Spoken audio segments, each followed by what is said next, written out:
Bayangkan, hanya dengan satu ucapan, segalanya bisa berubah nyata. Orang bisa jadi batu, desa bisa hilang, nasib bisa hancur. Pernahkah kamu mendengar kisah serunting sakti, sang si pahit lidah? Ini kisahnya. Di tepian sungai Musi yang berair deras dan penuh legenda, malam turun dengan perlahan. Bulan menggantung pucat di langit, memantulkan sinarnya pada permukaan air yang berkilau seperti sisik naga raksasa. Dari kejauhan, suara serangga malam bersahutan dengan desir angin yang menelusup di sela pepohonan.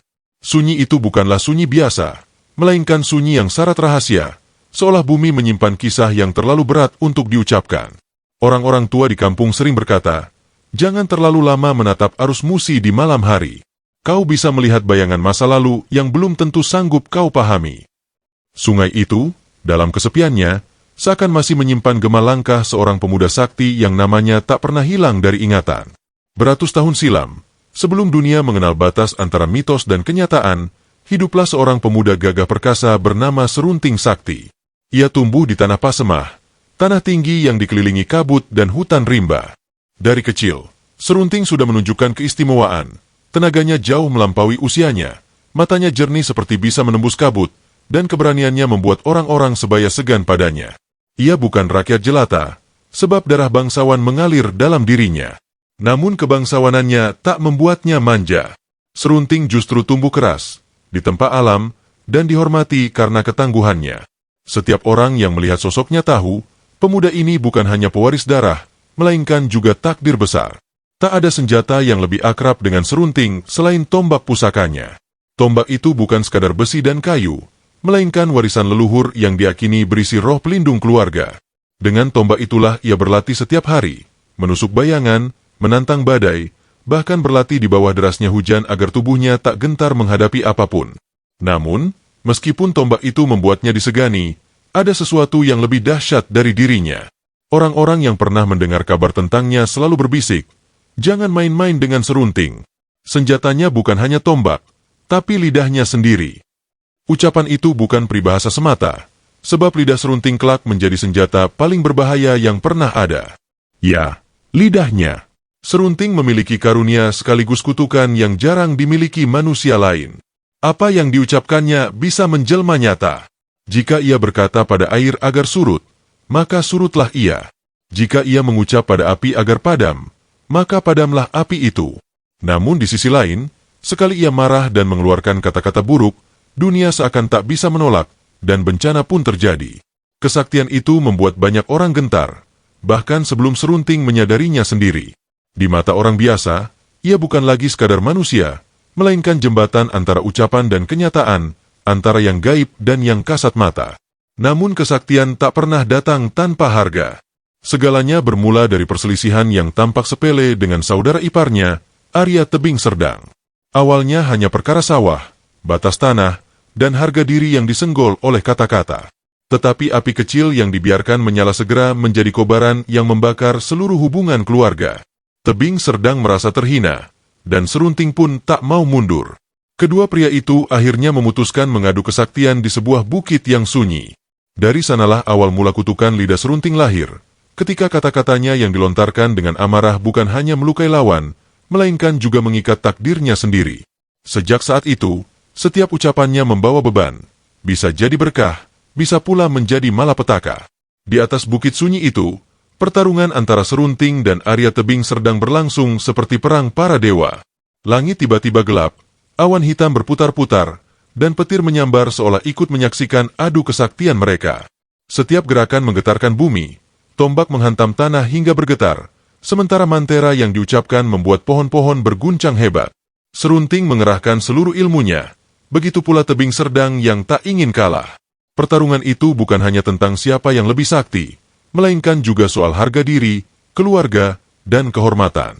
Namun, di tengah amarah yang membara, Serunting tak sadar bahwa sumpah yang keluar dari mulutnya akan mengikat dirinya sendiri. Sebuah ucapan yang meluncur dengan penuh amarah menjelma sebagai hukum gaib. Sejak hari itu, apapun yang ia katakan akan menjadi kenyataan. Kabar kemenangan Serunting menyebar cepat, namun bersamaan dengan itu juga lahir sebuah nama baru yang melekat pada dirinya, si Pahit Lidah. Julukan itu bukan sekadar ejekan, melainkan pengakuan bahwa lidahnya kini berbahaya. Orang-orang mulai berbisik penuh takut.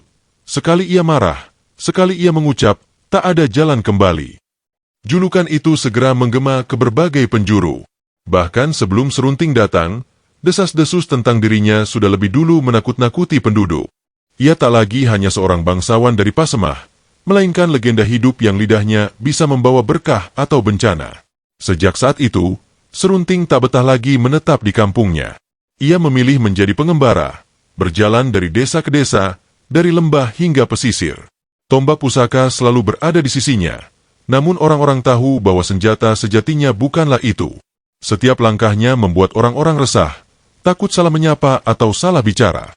Mereka menghormati sekaligus menghindarinya. Di banyak desa, kehadirannya seperti kabar baik dan buruk sekaligus.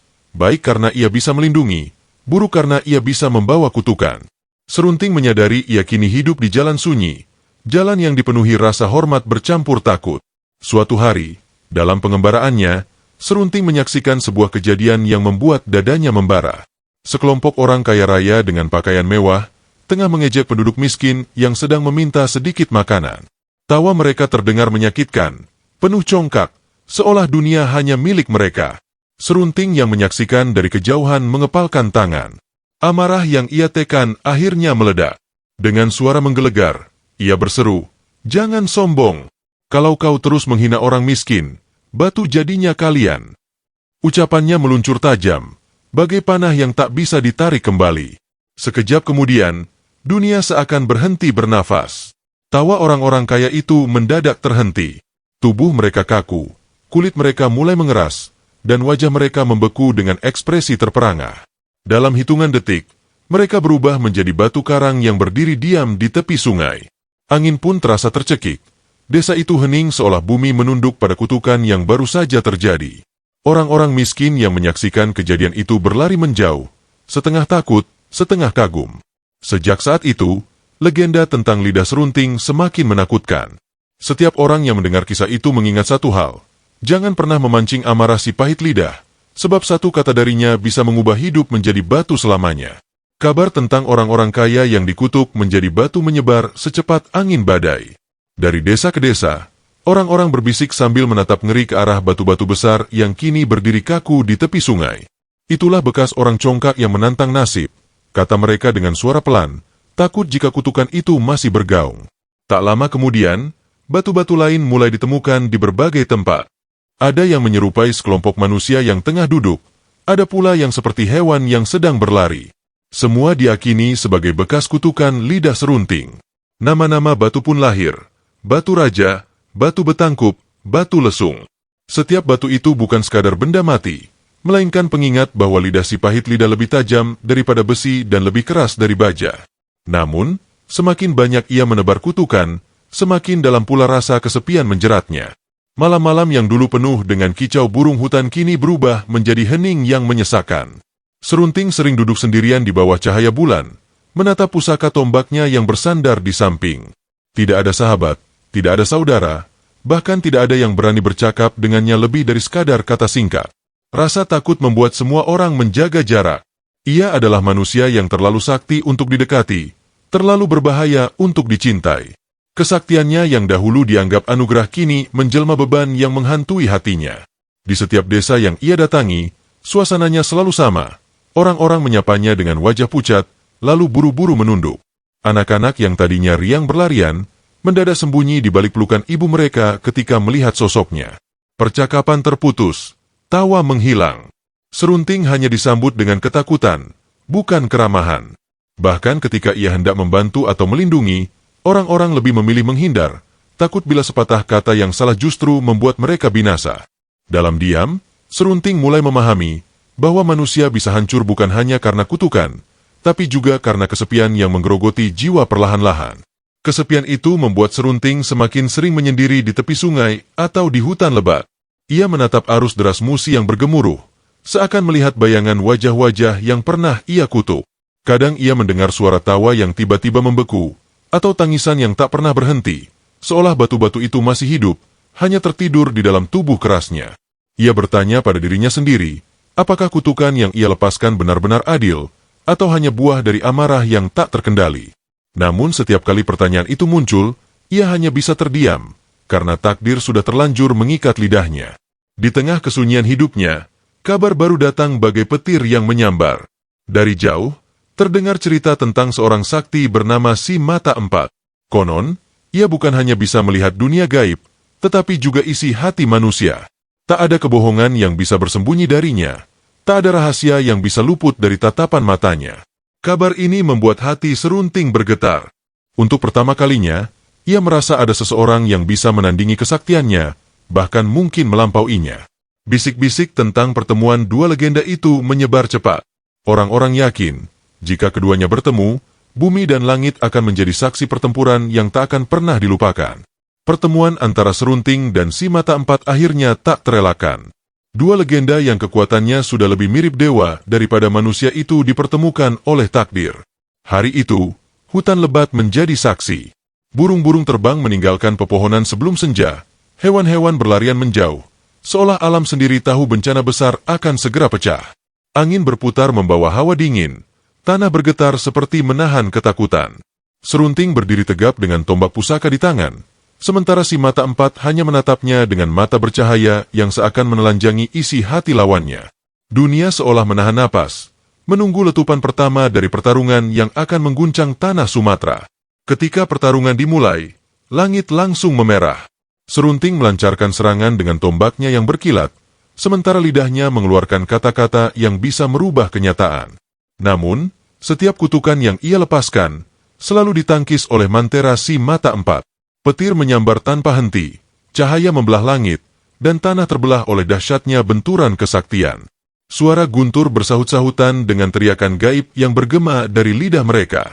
Pertarungan itu bukan lagi sekadar duel, melainkan perang antara kata dan penglihatan, antara ucapan yang menjelma nyata dan mata yang mampu melihat segala rahasia semesta.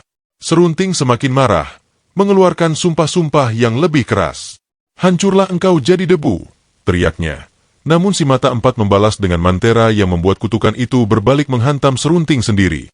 Tubuhnya terhempas ke tanah, dadanya bergetar menahan sakit.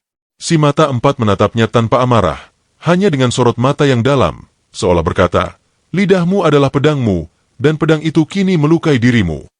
Setiap kata yang dilontarkan Serunting semakin berat, seakan bumi menolak untuk menuruti perintahnya. Pertarungan itu berubah menjadi ujian batin. Seberapa kuat manusia menanggung akibat dari kekuatan yang tak terkendali.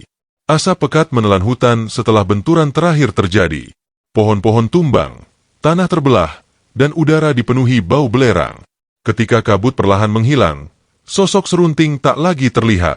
Tak seorang pun tahu apa yang benar-benar terjadi padanya.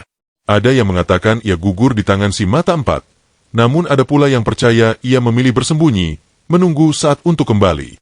Sebagian orang yakin roh Serunting masih berkeliaran, menjaga rahasia di balik batu-batu besar yang tersebar di tanah Sumatera. Sementara itu, Si Mata Empat pun menghilang tanpa jejak, seolah pertarungan itu telah menelan keduanya sekaligus. Sejak hari itu, kisah si pahit lidah menjadi legenda yang diwariskan turun-temurun. Batu-batu raksasa di tepi sungai, di tengah hutan, bahkan di jalan-jalan pedesaan dianggap sebagai saksi bisu dari lidahnya yang sakti sekaligus mengerikan.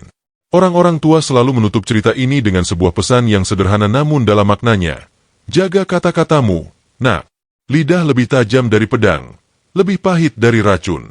Sekali kau ucapkan, dunia tak bisa lagi menariknya kembali. Maka setiap kali seseorang berdiri di hadapan Sungai Musi atau melihat batu-batu besar di Sumatera Selatan, mereka tak hanya melihat benda mati, melainkan juga mendengar gema kisah Serunting Sakti, si pahit lidah, yang hingga kini masih hidup dalam ketakutan dan penghormatan manusia.